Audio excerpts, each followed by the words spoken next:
My name is Michelle Duster, and I am the author of Ida B. the Queen, The Extraordinary Life and Legacy of Ida B. Wells.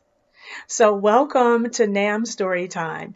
I am going to read a little bit of my book, which I have right here, and hopefully you will be inspired by the story of my great-grandmother, Ida B. Wells. So we'll start with page 57, How Ida Became Ida. Ida Bell Wells was born on July 16, 1862, the first of Elizabeth and James Wells's eventual 8 children. It was a pivotal time in our country's history as the Civil War raged across the young nation, including in her birthplace of Holly Springs, Mississippi. Since her parents were enslaved, by law, Ida inherited the same status. She was considered a piece of property of the master, Spires Bowling. After Ida, Elizabeth and James Wells had more children: Eugenia, James, George, Annie, Lily, and Stanley. Another brother, Eddie, died shortly after birth. As the oldest, Ida often had to watch over her brothers and sisters. Each Saturday night, she bathed all of them and prepared their clothes and shoes for Sunday church.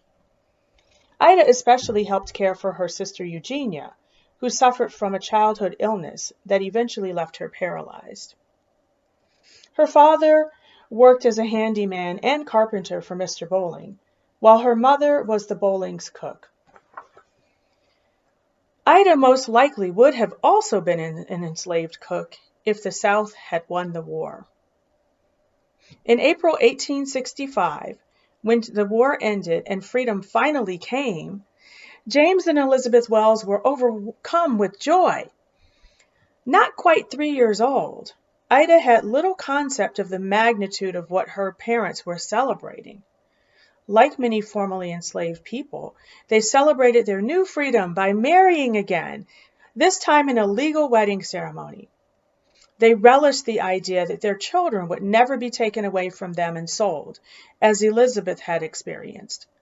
They also looked forward to sending their children to school, which was an opportunity that had been illegal for enslaved people. So you can see this picture is what Holly Springs looks like when Ida was a young child. Shortly after the war ended, various agencies, including the Freedmen's Bureau, were set up by the United States government in order to rebuild the South and help formerly enslaved people transition to freedom. In the ravaged land, people like Ida's parents were enthusiastic about their newfound rights to vote, own property, start businesses, and attend school. One school was built right in Holly Springs. Shaw University, now Rusk College, educated everyone who wanted to learn, from young children to the elderly. Since it had been previously illegal to learn how to read, Ida's parents and most other Black adults were not literate. So when Ida went to school, her mother went with her until she learned to read the Bible. James continued to work in the carpentry shop of his former enslaver as a paid employee. As free people, James and Elizabeth were able to come and go as they pleased, traveling on trains for picnics and holidays, planning and making their own decisions about their future. But some former slave owners were infuriated that people whom they considered to be beneath them could now compete with them. They resented the fact that they now had to pay people for labor instead of treating them like property.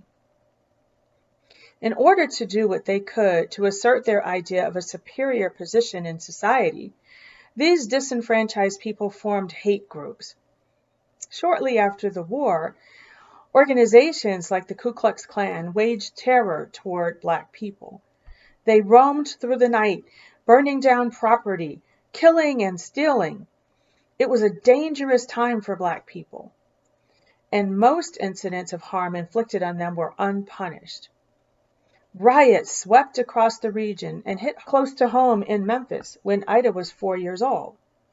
Dozens of people were injured, murdered, or had property destroyed during a 3-day rampage. Meanwhile, in Holly Springs, Ida enjoyed a happy childhood that consisted of school, reading, and chores. She was an avid reader who read through the Bible multiple times, in addition to reading novels that were popular at the time. She also spent time with her grandmother Peggy, her father's mother, at her farm in Tippah County, Mississippi. Still, Ida knew what she had been born into. Instead of reading to her children, Elizabeth told them true stories of her harrowing life under slavery. Elizabeth Wells, née Warrington, was born in Virginia and had been beaten by her white enslavers. She described how she and 2 of her sisters were taken from their family in Virginia by slave traders and sold to a white family in Mississippi. She had experienced tremendous violence and cruelty. Elizabeth had lived in constant fear, unsure of what each day would bring. When would she get the next beating? Would she ever be sold again?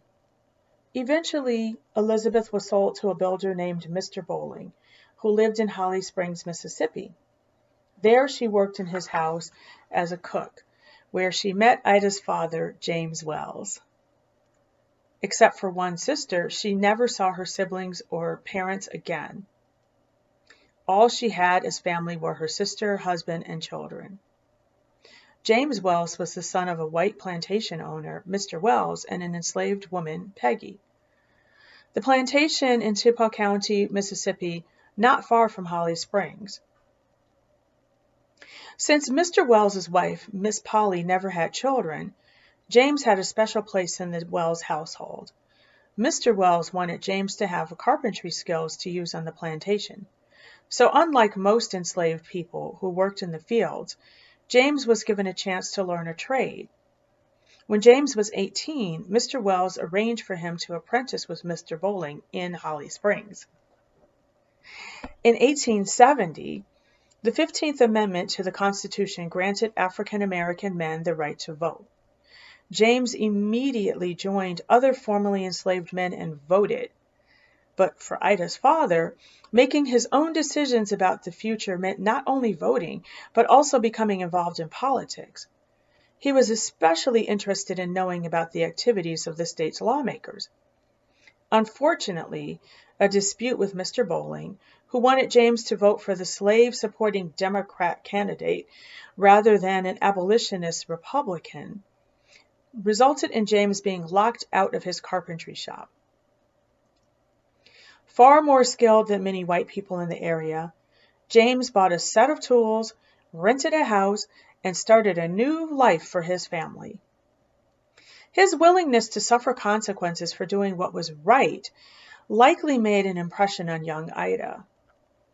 As a child, Ida learned about the slow progress Black people were making toward equal rights. Proud that Ida could read, her father encouraged her to read the newspaper to him and his friends. Little did she know that this practice in speaking would become part of her life's work. Ida also listened to the group discuss the political events of the day. Some of the news gave them hope. In some areas, Black voters outnumbered white voters. Some Black men, including friends of Ida's father, were elected to public office. Whenever Jim went to his political meetings at night, Elizabeth paced the floor, waiting for him to return home safely. There was always worry about what the Ku Klux Klan could do. Even though Ida had only a vague idea of who they were, she knew that members of the secret society terrorized Black people and the whites who supported them. And Ida's mother had good reason to be worried at night when her husband was gone. When the sun set, the KKK rode through the countryside. They set houses on fire. They dragged people from their homes. They whipped and murdered people with impunity. No one was safe.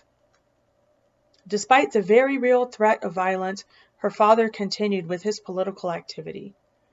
Growing up in a time when close to 90% of formerly enslaved people were illiterate, Ida also understood the power that came from the ability to read, write, and speak clearly. And through their example, Ida's parents taught her to be courageous, to believe that she had a voice, and that she should be politically and socially engaged, even if it was dangerous. And here is a picture of some people who were voting right after the 15th Amendment was passed that gave Black men the right to vote. So you can read more about my great-grandmother, Ida B. Wells, in Ida B. the Queen. I hope you enjoy it, and I hope you are inspired by her story and how you, too, can make a difference on our world.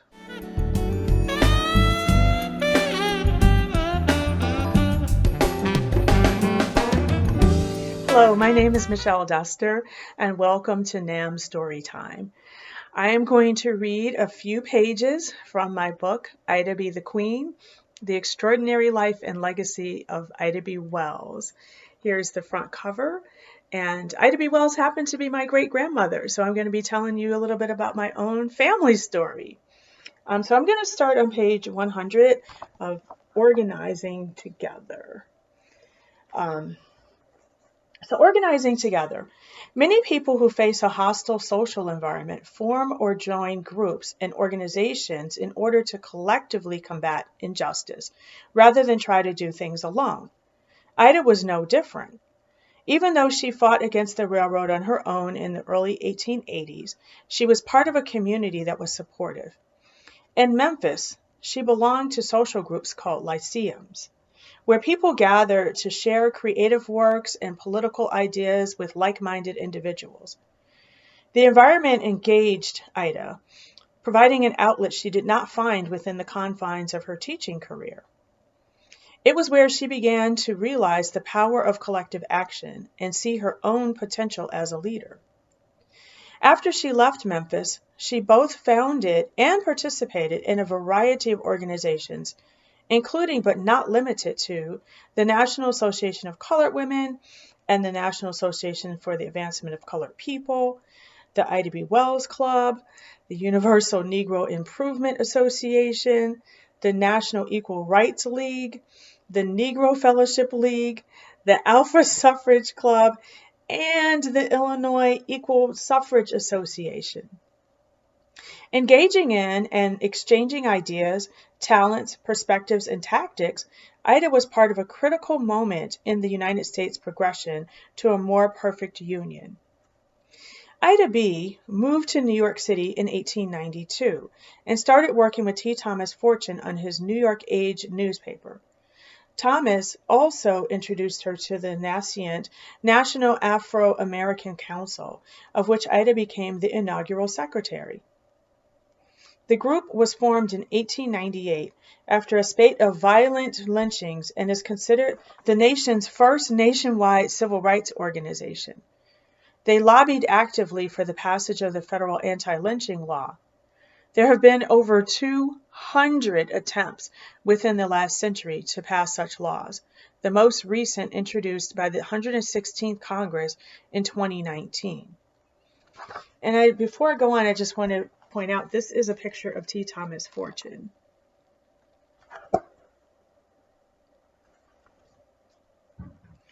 Ida's travels in this period had a profound impact on her worldview and understanding of what was possible. An 1893 trip to the United Kingdom opened her eyes to a more progressive society, strengthened by women coming together to form social clubs that elevated their voices and provided real influence over politics. When she arrived in Chicago for the World's Fair later that year, a women's club was formed in Chicago and Ida was selected as chairman. In September, it was chartered as the Ida B. Wells Club. In 1896, Ida co-founded the National Association of Colored Women's Club, and Mary Church Terrell was elected as the first president. More than a decade later, in 1909, Ida became one of the founders of the National Association for the Advancement of Colored People, or the NAACP, along with W.E.B. Du Bois and Mary Church Terrell. The group was formed in response to a Springfield, Illinois race riot. But Ida quickly grew frustrated with the organization when she realized that most of its leaders were wealthy white moderates who wanted to study the race problems rather than get involved in concrete action and activism. She considered their approach to be too passive and gradually disengaged from their supposed mission. She also was insulted when the organization adopted her anti-lynching platform without giving her the credit she deserved, and then selected the younger W.E.B. Du Bois over her to edit its National Crisis magazine. The selection was made despite Ida's status as one of the most prolific and well-known journalists of her time. Despite Ida's differences with this early iteration of the NAACP, its work in the years that followed is not to be ignored. Rosa Parks, Medgar Evers, Thurgood Marshall, and thousands of other activists have been part of the NAACP in the fight for equal rights in voting, housing, education, healthcare, and public accommodations.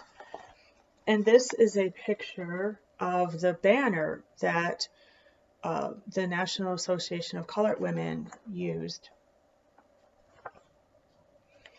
After gradually disengaging from the NAACP for a few years, Ida got involved in the National Equal Rights League in 1913 and worked with William Monroe Trotter, the editor of the Boston Guardian.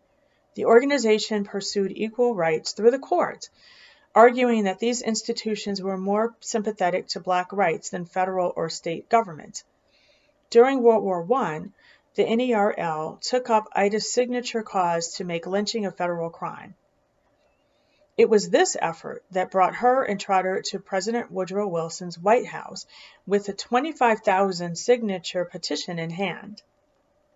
Wilson was unmoved, and more than a century later, Congress has still failed to pass law on this measure. Before I go on, I'll just show you. This is William Monroe Trotter right here. This is Medgar Evers, and this is Thurgood Marshall.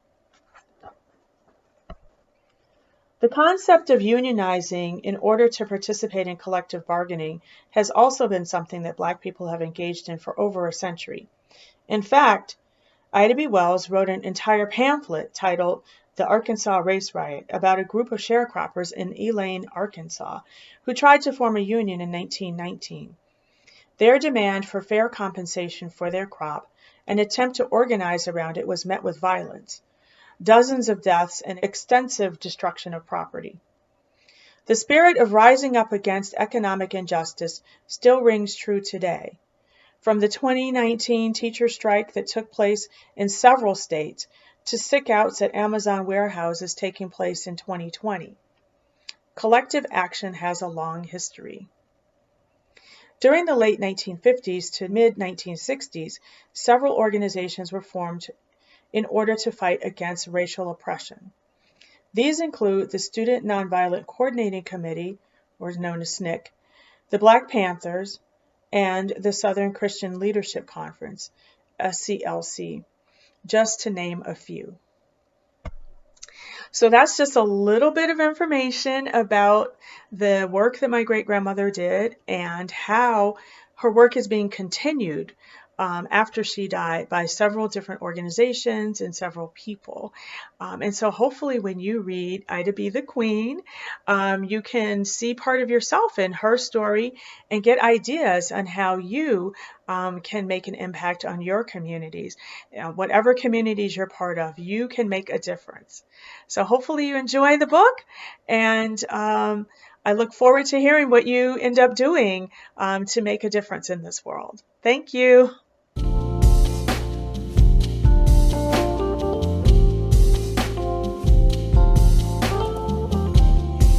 Hi, I'm Jason with the Northwest African American Museum. We're here at the historic Facts newspaper, and we're here to have our interactive story time activity today. The Facts is located in between Spring and Union on 34th Avenue, right here in Seattle's own Central District. So thank you, and let's go on in.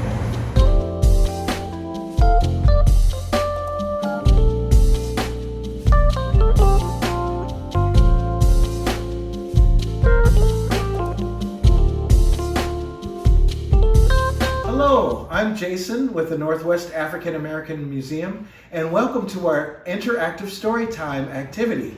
Today we're visiting the Facts newspaper, and today's guest is Marla Beaver. She's the daughter of the iconic Fitzgerald Beaver who started this newspaper over 50 years ago.